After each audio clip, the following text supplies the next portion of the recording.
Yeah, just a quick review of the book, Easy Exercises and Quick Fixes for Sonographers with Pain. Like the title says, this is a book for your working sonographer. Go to work every day, you're doing lots of scans. Either A, you have pain somewhere due to your scanning, like in your wrist, your elbow, your shoulder, your neck, or your low back. Or if you just want to prevent having a problem, let's say you're new to scanning and you know people in the business, that have been in it a while, they have a lot of aches and pains. You want to avoid getting to that point. This is the book for you for sure. It doesn't really matter what kind of scanning either. Whether you do cardiac sonography, OB/GYN, whatever. This is for anybody who just does a lot of scanning. Book starts out briefly talking about the problem. In a nutshell, it's saying this book is heavily evidence-based, quoting a lot of studies, and year by year, you have these surveys of sonographers, and they're showing that sonographers have a high rate of musculoskeletal injuries, due to the work they're doing. And survey after survey, year after year, is still, nothing's changed. So it goes around, why is that? So it divides it basically.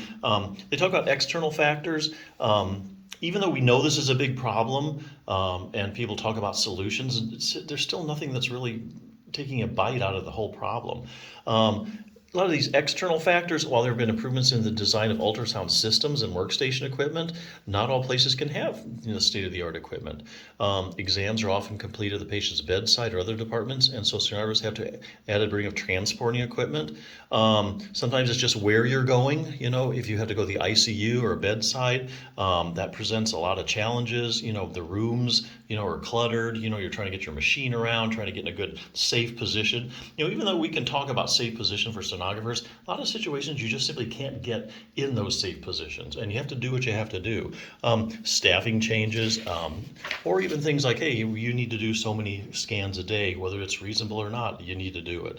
So those are the kind of the external factors that really you can't change. So this book says, okay, that's fine. Problems have been around for decades, but what are we going to do about it? Well, let's concentrate on the internal factors, the things you can change.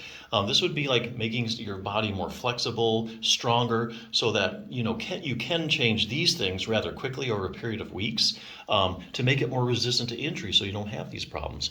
And the book is divided up into sections. It starts start at your hand, your thumb, then it goes to the wrist, the elbow, the shoulder, the neck, the low back.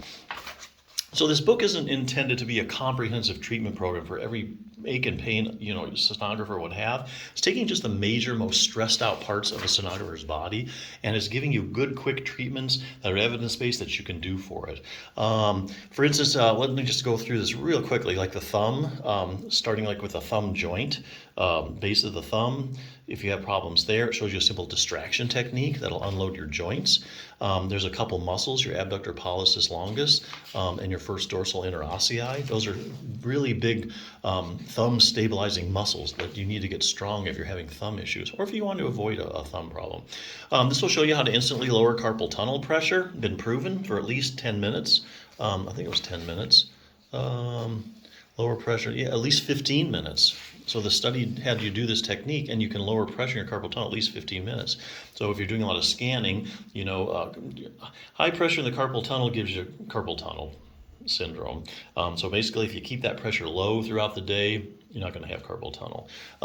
Wrist distraction, you have a lot of problems with the wrist, simple wrist distraction technique. I'll just go through these real briefly. Wrist strengthening, a lot of people know about that, but it gives you 2 exercises for that, make your wrist stronger. Increasing wrist circulation. Wrists really take a beating depending on the type of sonography you're doing. So this really concentrates a lot on the wrist. And they give you these quick tips to kind of relax your wrist. Here's a massage technique using a tennis ball.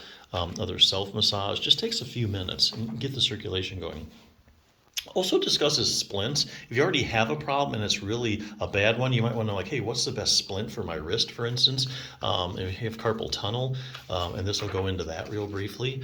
Show you how to give your wrist some rest. They go over, next one is the shoulder. Basically looking at rotator cuff strengthening. The rotator cuff is the main group. Your shoulder is a very shallow ball and socket joint, and depends heavily on the muscles to stabilize it. And so of all the muscles that stabilize your shoulder joint, it's the rotator cuff that does the main job of that. So I think even before you move your arm in any position, the rotator cuff has to kick in and stabilize your ball and socket joint. So it gives you a couple exercises for that. Your shoulder rests upon not a platform, but basically your shoulder works off of your scapula. So if your scapula isn't very strong, then you can all have rotator cuff problems and other issues as well.